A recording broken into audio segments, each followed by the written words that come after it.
The first time I realized I had become a stranger in my own family, I was sitting at the end of a polished mahogany dining table while everyone spoke around me as if I were part of the furniture. Not absent, not unwanted enough to be asked to leave, just invisible. The room was full of voices I had known my entire life. Cousins laughing too loudly, aunts whispering behind wineglasses, my uncle clearing his throat every few minutes like he was preparing to say something important, though he never did unless money was involved. Silver forks tapped against expensive plates. Crystal glasses caught the chandelier light and scattered it across the walls like pieces of broken sun. And there I sat, beneath portraits of ancestors who had built our family name out of land, factories, and secrets, wondering when love had become a seating arrangement. My chair was the last one on the left, farthest from the head of the table. That had not always been my place. Years ago, before sickness entered the house, before the word inheritance started floating through conversations like a ghost, I used to sit beside my grandmother. She would pat the empty chair next to her before anyone else could claim it and say, "Come here, child. Sit where I can see you." Back then, the others smiled. Back then, they pretended not to mind. Now her chair at the head of the table was empty, though no one dared move it. The cushion still carried the shape of a woman who had once ruled the house with a soft voice and a steel spine. Her silver-handled cane leaned against the wall behind it, untouched. Her favorite blue shawl was folded over the back, as if she might return from upstairs at any moment and ask why everyone looked so hungry. Hungry was the only word for it, not for food. The table was overflowing with roasted meat, buttered vegetables, glazed carrots, warm bread, and expensive wine my cousin Paul had opened without asking. They were hungry for what came after death. Hungry for deeds, shares, accounts, jewelry, houses, and the quiet power of owning something someone else had loved. I watched them pass dishes from hand to hand. No one passed anything to me. My Aunt Celeste sat 3 chairs away, wrapped in black silk even though my grandmother had not yet been buried. Mourning looked elegant on her because she wore it like fashion, not grief. Her eyes were dry, her lipstick perfect, her fingers glittering with rings she had once borrowed from grandmother and somehow never returned. She always cared too much about appearances, Celeste said, slicing her meat into tiny pieces. The old house is beautiful, of course, but maintaining it now would be a nightmare. Cousin Paul leaned back with a sigh. It would sell well. Developers have been circling this area for years. A silence followed, but not the kind born from shock. It was the silence of people pretending they had not already imagined the number. I looked toward the empty chair. My grandmother had planted roses herself in the back garden after my grandfather died. She had refused to sell even 1 acre when the factory closed and debts pressed against the gates like wolves. She used to say a family home was not measured by market value, but by the people who had been forgiven inside it. No one at that table remembered that, or maybe they remembered and simply did not care. "You're quiet," Paul said suddenly. Every face turned toward me, not with interest but irritation. As if my silence had interrupted them, I placed my fork down carefully. "I was thinking about grandmother." Gave a small smile. "We all are, dear." Dear, the word landed coldly. She had called me dear since I was 12, always in that same tone, as if affection were something she could sprinkle lightly over contempt and call it kindness. Paul smirked. "Of course, you were always very attached to her." Attached, not devoted. Not loyal. Not present when everyone else was too busy. Attached, like a stray animal that had followed an old woman home. I felt heat rise behind my eyes, but I did not let it show. That was another thing I had learned in that house. Pain was acceptable only when it was quiet. If you cried too loudly, they called you dramatic. If you defended yourself, they called you bitter. If you remembered what they wanted forgotten, they called you dangerous. So I folded my hands in my lap and swallowed the truth.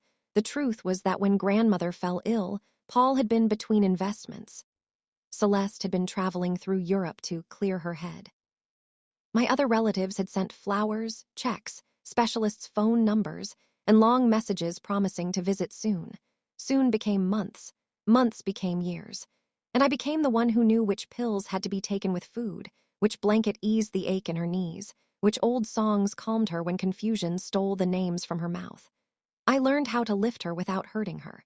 I learned how to smile when she called me by my mother's name. I learned how to sleep in a chair because I was afraid she would fall if I went too far. I was there when fever made her tremble. I was there when fear made her angry. I was there when she looked at me one night with clear eyes, gripped my wrist, and whispered, They will come back when they smell the money. I told her not to say that. I told her family was family. She laughed then, but there was no humor in it. Blood can inherit, she said, but blood does not always love. The time I thought grief had made her cruel.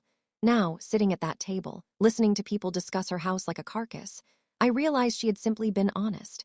Dinner dragged on with the elegance of a funeral and the appetite of a business meeting. The more wine they drank, the less careful they became.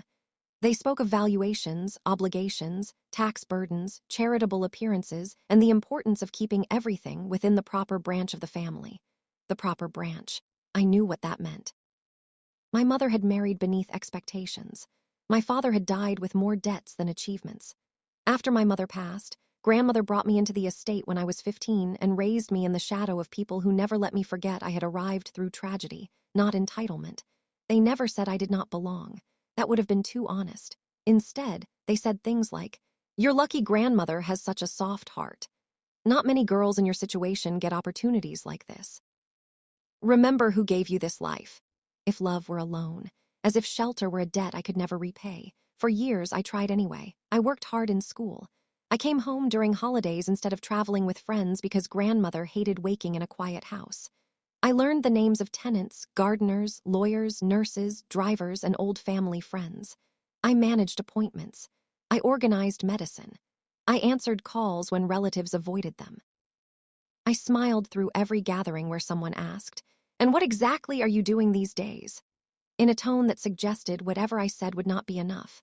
I thought loyalty would eventually be seen. That was my mistake. Loyalty is invisible to people who benefit from it. They only notice when it stops. After dinner, the family moved into the sitting room. The fireplace burned low, throwing gold light over shelves of leather-bound books no one had read in decades. Rain tapped against the tall windows, soft at first, then harder, like fingers asking to be let in. I stood near the doorway, unsure whether to sit. No one made room. Celeste took the velvet sofa. Paul stood by the bar cart, pouring himself another drink. Cousin Marlene and her husband occupied the chairs near the fire. My Uncle Bernard lowered himself into grandmother's reading chair, then caught my expression and shrugged. "She isn't using it," he said. A laugh moved through the room, small. Cruel. Careless, I looked away before they could see what it did to me. On the mantel, beside a silver clock, stood a framed photograph from my 18th birthday. Grandmother and I were in the garden, her arm around my shoulders, my face bright with the kind of hope only the young can afford. Behind us, roses climbed the stone wall. I remembered that day clearly because Celeste had arrived late and complained that the cake was too simple. Grandmother had ignored her. She had taken my hand in front of everyone and said, "This child has more heart than the rest of us combined." 18, I believed praise could protect me. It could not. Paul noticed me looking at the photograph. "You always did know how to stay close to her," he said. The room shifted. It was subtle, but I felt it, a glance from Celeste, a tightening around Bernard's mouth. Marlene pretending to adjust her bracelet while listening closely. I turned toward Paul. "What does that mean?" He lifted his glass. "Nothing, just saying you were around a lot. I lived here." "Yes," he said, "you did." It was the accusation dressed as observation. I had heard versions of it for months, ever since grandmother's condition worsened and the family began returning in waves, each one more concerned than the last, each concern shaped suspiciously like self-interest. At first, they had been polite, then curious, then watchful. They asked what doctors had said, but not how grandmother felt. They asked whether she had been lucid, but not whether she was afraid. They asked if any lawyers had visited. They asked if she had signed anything. They asked whether she had mentioned family matters. Matters meant money, always. One afternoon, I walked into the library and found Celeste opening drawers in grandmother's writing desk. She startled when she saw me. "I was looking for stationery," she said. The locked drawer. Her smile hardened. "You've become very protective." "She asked me to be." "She," Celeste said. "Or did you simply decide no one else deserved access?" I should have answered sharply. I should have told her that access was not the same as care. Instead, I stepped aside and let her leave, because part of me still believed dignity meant silence. But silence has a cost. Every insult you swallow becomes a stone inside you. At first, you think you can carry them. Then one day, you realize you have built a wall around your own heart, and no one even noticed the construction. That night in the sitting room, I felt the weight of every stone. Bernard cleared his throat. The attorney confirmed Thursday morning for the formal reading. Everyone pretended not to react. Paul took a drink. Celeste looked into the fire. Marlene's husband, who had barely known grandmother, leaned forward as if someone had announced the start of a race. Thursday, I repeated. Bernard glanced at me. Yes, you'll be there, I assume. I almost laughed, I assume, as though my presence required permission but my absence would confirm guilt. Of course, I said. Celeste tilted her head. It may be a difficult meeting. These things can bring up complicated emotions. Grandmother died 3 days ago, I said. The emotions are already complicated. Her eyes narrowed. For a moment, nobody spoke. Then Paul broke the silence with a soft chuckle. Still sensitive, I see. Still, as if grief had an expiration date they had agreed upon without telling me. I looked at each of them then, really looked. These were the people who had taught me to tie ribbons around Christmas gifts, then later counted how many gifts had my name on them. These were the people who smiled in photographs, then whispered that grandmother was too generous with me. These were the people who called themselves family when reputation required it, and called me dependent when inheritance was mentioned. I wanted to ask them where they had been when grandmother cried, because she could not remember my mother's face. I wanted to ask who among them had cleaned spilled soup from the floor at 2 in the morning. I wanted to ask who had held her hand when thunder frightened her, who had read old letters aloud until her breathing slowed, who had lied gently when she asked if the dead were coming home for dinner. But I did not ask, not yet, because grandmother had taught me one final lesson in those last weeks, though I had not understood it at the time. Never fight greedy people before the truth arrives, she told me. They will only call your honesty a weapon. I waited. Waiting became its own kind of suffering. The days before the will reading stretched long and airless. The house filled with relatives who had not visited in years, but suddenly spoke of memories as if auditioning for grief. They wandered through rooms touching objects, lifting vases, opening cabinets, measuring paintings with their eyes. Every corner of the estate became a silent negotiation. Celeste moved through grandmother's bedroom with a handkerchief pressed to her nose, though I never saw tears touch it. She asked me where the emerald brooch was kept, then the pearl set, then the documents for the southern property. I don't know, I said each time. Sometimes it was true, sometimes it was not. She never believed me either way. Paul spent hours in the study on phone calls, speaking in a lowered voice about market timing and liquidity. Once, when he saw me pass the door, he stopped mid-sentence and smiled. That smile chilled me more than open anger would have. Open anger at least respects you enough to show its face. Marlene cornered me in the upstairs hallway near the linen closet. She wore perfume so sweet it made my stomach turn. You must be exhausted, she said. I am. You should rest after all this. Maybe take some time away. Away from where? She blinked. Well, from here. I stared at her. The hallway smelled faintly of lavender polish and rain-damp stone. Behind her, portraits of dead relatives watched with painted indifference. This is my home, I said. Her smile became pitying. Of course, I only mean after everything is settled, arrangements may change. It might be healthier not to cling to a place so full of memories. That was the word she chose for removing me. I stepped closer, and for once I let my voice cool. Memories are not the thing people cling to in this family. Color rose in her cheeks. She left without answering. For the first time in days, I felt something other than grief. Not victory, not yet, but a small, steady flame. By Wednesday evening, the house had turned against itself. Doors that had always remained open were now closed. Conversations stopped when I entered rooms. Papers disappeared from tables. The staff moved quietly, sensing the storm beneath the mourning clothes. Mrs. Alvarez, the housekeeper, found me in the pantry after dinner, staring at a tray of untouched tea. She had worked for grandmother for 26 years and had known me since I was a frightened girl with one suitcase and shoes too thin for winter. You need to eat, she said. Not hungry. Never are when you're carrying too much. I gave a tired smile. Is it that obvious? To people who care, yes. Those 4 words nearly broke me, to people who care. I turned away quickly, but she saw the tears anyway. Mrs. Alvarez did not rush to comfort me. That was why I loved her. She understood that some pain needed space before touch. After a moment, she placed a folded napkin beside me. Your grandmother knew what they were, she said quietly. I looked up. She kept her eyes on the tray. She knew. Do not let them make you think she died confused about love. Throat tightened. Did she say something? Mrs. Alvarez hesitated. Then footsteps sounded in the hall, and she picked up the tray. Sleep if you can, she said. Tomorrow will not be gentle. She left me with that sentence hanging in the air. Tomorrow will not be gentle. I carried it upstairs like a warning. Grandmother's room was at the end of the east corridor, overlooking the garden.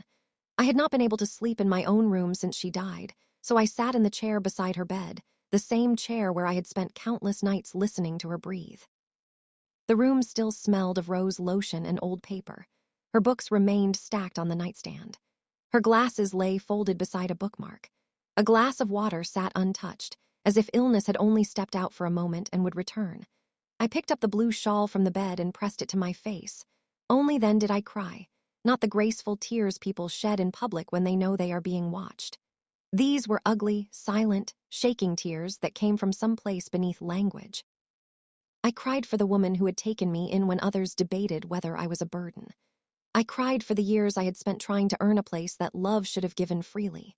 I cried because tomorrow, the family would gather in the library not to honor her life, but to divide what remained of it. And beneath all that sorrow, I cried because I was afraid, not of losing money. I had never had much. I was afraid of losing the last proof that I had mattered to her. That was the cruelest thing about families like mine. They understood that inheritance was not only wealth, it was recognition. To be named was to be seen. To be excluded was to have every sacrifice rewritten as obligation, every moment of love reduced to duty, every private tenderness erased by legal silence. I did not need the estate. I needed the truth. Sometime after midnight, the rain stopped. The house settled into a deep quiet, broken only by the ticking clock in the hall. I was folding grandmother's shawl when I noticed the corner of an envelope beneath the small wooden box on her dresser. It was not hidden exactly, but it was not visible unless you knew the box had been moved. My heart began to beat harder. The envelope was cream-colored, thick, sealed, and addressed in grandmother's handwriting, not to the attorney, not to the family, to me. For several seconds I did not touch it. Fear held me still. A letter from the dead is not paper. It is a door. And once opened, it can never become only paper again. Finally, I picked it up. My name looked different in her handwriting. Softer. Known. I sat on the edge of the bed and broke the seal carefully. Inside was one page. My dear child, if you are reading this, then I am gone and they have begun circling. I wish I could protect you from what comes next, but I suspect the only protection strong enough now is the truth. You will be tempted to defend yourself. Do not. Let them reveal themselves. Greed is careless when it believes kindness is weakness. Remember what I told you. Family is not proven by blood at a table, but by who stays when the table is cleared. Tomorrow, listen. Watch. Hold your head high. You were never a guest in my life. You were its mercy. I pressed the letter against my chest and closed my eyes. For the first time since she died, the house did not feel entirely empty. But comfort did not last long, because beneath the letter, still inside the envelope, was a small brass key. I stared at it, confused. It was old, heavier than it looked, with a blue thread tied through the top. I recognized the thread immediately.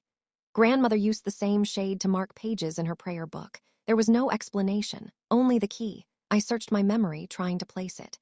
It did not belong to her jewelry box, not the writing desk, not the cabinet in the library. I knew those keys from years of helping her when her hands became unsteady. This one belonged to something else. Something she had trusted me to find. A soft knock came at the door. I froze. The envelope lay open in my lap. I folded the letter quickly, closed my hand around the key, and stood. Another knock. You in there? Paul's voice. I slipped the letter into my sweater pocket. Yes. Door opened before I invited him in. He stepped inside wearing a robe over his clothes, his hair damp as if he had been outside. His eyes moved over the room, taking in the bed, the dresser, my face. What are you doing in here? He asked. I almost smiled at the audacity of it. Sitting. In her room, she was my grandmother. His mouth twitched. She was everyone's grandmother. No, I said quietly.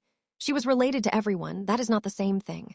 Though words surprised us both, Paul's expression hardened. For a moment the mask slipped and I saw what had been growing beneath it for years. Not grief, not even jealousy. Entitlement wounded by the possibility that it might be denied. You should be careful, he said. I looked at him steadily. About what? About confusing caregiving with ownership. Key pressed into my palm, painful, grounding. I never owned her, I said. I loved her. He laughed softly. That's a convenient difference. I stepped toward the door. It's only confusing if you've never done either. His face changed. I expected anger. Instead, he smiled again, slow and thin. Tomorrow will clarify a lot, he said. Yes, I answered. I believe it will. Left, but I did not sleep after that. At dawn, pale light spilled across the garden, touching the roses with silver. I stood by grandmother's window and watched mist rise from the wet lawn. Somewhere below, staff prepared breakfast no one would taste. Cars began arriving before 8. Doors opened. Voices entered. Perfume, wool coats, leather briefcases, polished shoes. The family had dressed for mourning, but their eyes were dressed for calculation. I wore a simple black dress grandmother had liked. No jewelry except the small locket she had given me when I graduated. Inside was a photograph of my mother on one side and a pressed rose petal on the other. Celeste once told me it was sentimental in a tone that made sentiment sound like poverty. That morning, I wore it like armor. When I came downstairs, conversations softened, not stopped. Softened. That was worse. People looked at me with the careful pity one gives someone who does not yet know they are about to be removed. Bernard stood near the library doors speaking with Mr. Halloway, grandmother's attorney. Mr. Halloway was a narrow man in his 70s with silver hair, sharp eyes, and the kind of posture that made even silence seem official. He had visited the house several times during grandmother's illness. Unlike the others, he always greeted her before discussing business. She respected that. When he saw me, he inclined his head. "Good morning," he said gently. "Good morning." His gaze lingered for the briefest second, not on my face but on my locket. Then he looked away. It was nothing. Or perhaps it was everything. The library had been arranged like a courtroom. Chairs faced the long desk where Mr. Halloway placed his leather folder. The curtains were half drawn, letting in gray light. Dust floated in the air like tiny witnesses. I chose a chair near the back. Celeste noticed and smiled faintly, satisfied. Paul sat near the front with Bernard. Marlene whispered to her husband. A few distant relatives filled the remaining seats, people who had not touched grandmother's hand in years, but now carried expressions of solemn expectation. Mrs. Alvarez stood by the door, not as staff, but as someone who had earned the right to witness. That alone told me the morning would not go as the family expected. Mr. Halloway opened his folder. The room settled. I felt the brass key in my pocket beside grandmother's letter. I had not found what had opened. Not yet. But its weight reminded me that there were truths in this house the greedy had missed because greed looks only where it expects treasure. Mr. Halloway began with formalities. Dates. Names. Legal confirmations. His voice moved evenly, almost gently, through the language of death and property. I watched the family listen. Their grief sharpened into attention. Every person leaned slightly forward. Even breath seemed negotiated. I thought of grandmother's words. Let them reveal themselves. And they did. Before a single asset was named, Paul interrupted.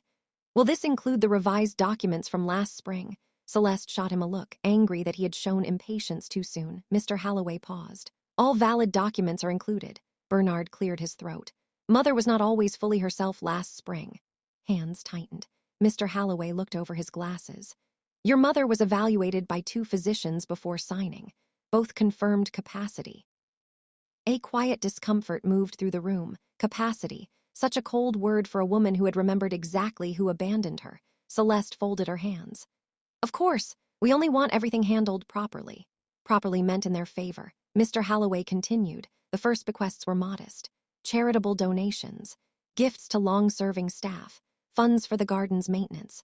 A scholarship in my mother's name, which made my breath catch so sharply that Marlene turned to look at me. My mother's name had rarely been spoken in that house after her death. Not because grandmother forgot her. Because everyone else found grief inconvenient when it did not belong to them. Then came jewelry. Celeste sat straighter. Mr. Halloway read calmly as certain pieces went not to Celeste, but to museums, charities, and in one case, Mrs. Alvarez. The pearl earrings Celeste had worn twice without permission were left to the housekeeper, in gratitude for loyalty that never advertised itself. Mrs. Alvarez covered her mouth. Celeste went white. Paul stared at the floor, fighting a smile because someone else had lost first. That was when I understood how ugly this could become. They were not united by love. Only appetite. And appetite turns on itself the moment one plate is smaller than another. The reading continued through accounts, trusts, and properties. Some relatives received money. Some received less than expected. Some received nothing beyond personal items that sounded thoughtful to everyone except the person receiving them. Bernard received grandfather's watch. His face hardened. He had expected land. Marlene received a set of letters from grandmother, sealed and tied with ribbon. She looked insulted. She had expected cash. Paul received a minority share in an old investment fund, restricted from sale for 10 years. He actually laughed once under his breath. Celeste received the blue shawl. For the first time all morning, she lost control. "The shawl," she said. Mr. Halloway looked up. "Yes, cannot be right. It is clearly stated." Celeste's voice sharpened. "My mother owned several properties, accounts, and collections. I am her daughter." Halloway closed one page and opened another. "Your mother was aware of that." A silence fell so deep I heard rainwater drip somewhere outside the wind. Then Mr. Halloway said my name, not loudly, not dramatically. But the room changed as if someone had struck a match in darkness. Every face turned. I felt myself become visible all at once. It was almost violent. For years, I had sat in corners, stood in doorways, carried trays, fetched medicine, remembered birthdays, absorbed insults, and disappeared politely so others could feel important. Now my name sat in the center of the room, and no one could pretend not to hear it. Mr. Halloway continued. "To my granddaughter, who became my shelter when age made me dependent and truth made me lonely." Inhaled sharply. Paul turned slowly in his chair. My heartbeat filled my ears. Mr. Halloway read on, but the words blurred around the edges. I heard phrases: primary residence, controlling interest, personal papers, family archives, garden trust, authority over preservation. My mother's scholarship fund. A sealed instruction to be opened privately. The estate. The house, not everything, but enough. Enough to change the air. Enough to turn every cold smile into exposed teeth. Enough to prove that grandmother had seen me. I did not smile. Vindication, when it finally arrives, does not always feel like triumph. Sometimes it feels like grief standing up straight. I looked toward the empty chair at the head of the room, the one no one had moved from the dining table, and I wished more than anything that she were there to squeeze my hand. Paul stood first. "This is absurd." Halloway did not flinch. "Please sit down." She was manipulated. The word struck the room like thrown glass. Manipulated. There it was, the accusation they had polished in private and waited to use in public. Celeste rose slowly beside him. "My son is emotional, but he is not wrong." Mother was vulnerable. She depended on her. She pointed at me, not with grief, but rage. "Completely depended on her." I stood before I realized I had moved. I said. My voice was quiet, but it carried. "She depended on me to bring her medicine, to call her doctors, to help her walk when her knees failed, to sit with her when she was frightened, to read to her when her vision blurred, to answer the phone when most of you stopped calling because hearing weakness made you uncomfortable." Celeste's face twisted. "How dare you?" "No," I said, and something old inside me broke open. "How dare you call presence manipulation because absence cost you something?" No one breathed. For years, I had imagined defending myself with anger. But what came out was not anger exactly. It was clarity. Clean, painful, impossible to swallow back. I looked at Paul. "You said caregiving was not ownership. You were right, but neither is blood, neither is a surname. Neither is arriving after death and expecting reward for grief you did not earn." His jaw clenched. Bernard stood too. "This is not the place." I turned to him. "This became the place when all of you decided her death was a transaction." Halloway said my name softly, a warning or perhaps permission to stop before they made me pay for honesty. But grandmother's letter burned in my pocket. Let them reveal themselves. They already had, and so had I. Celeste's voice dropped into something colder. "You think this is over because papers were read." I looked at her then and saw not an aunt, not a mourner, not a daughter, but a woman who had mistaken cruelty for strength so long she no longer knew the difference. I said, "I think this is the first honest mourning this family has had in years." The words hung between us. Mr. Halloway gathered the documents with deliberate calm. "There are additional private instructions. They will be addressed separately." Paul's eyes flicked to me. Private instructions. The key in my pocket seemed to grow heavier. Whatever grandmother had left unfinished, whatever door that little brass key opened, it was not simply about money. I knew that now. Money had made them restless, but secrets had made them afraid. And fear, unlike greed, was harder to hide. The meeting dissolved into sharp whispers and controlled outrage. Relatives stood in clusters, speaking low, their eyes cutting toward me and away again. People who had ignored me at dinner now studied me as if I were a locked safe. Celeste did not approach. Paul did. He waited until Mr. Halloway stepped into the hall with Bernard, then came close enough that only I could hear him. "You have no idea what you've done," he said. I looked at him. "I didn't write the will." "No, you just made sure you were close enough to benefit from it." was a time those words would have wounded me so deeply I would have spent all night trying to prove they were false. Now I simply felt tired. You still think love is a strategy, I said. His eyes darkened. And you think this house will protect you? I did not answer. Because for the first time, I was not sure the house was meant to protect me. Maybe it was meant to test me. Maybe grandmother had left me not comfort, but responsibility. Maybe the will had not ended the story. Maybe it had opened the door to the part my family feared most. As Paul walked away, I slipped my hand into my pocket and closed my fingers around the brass key. The library buzzed with anger behind me. The hallway ahead stretched quiet and dim, lined with closed doors, old portraits, and shadows that seemed to lean closer than before. For most of my life, I had believed being treated like a stranger was the worst pain a family could inflict. But as I stood there with my grandmother's letter against my heart and her secret key in my hand, I understood something far more frightening. They had not treated me like a stranger because I meant nothing. They had treated me like a stranger because, somehow, grandmother had made me the keeper of everything they wanted hidden. And now the whole family knew it.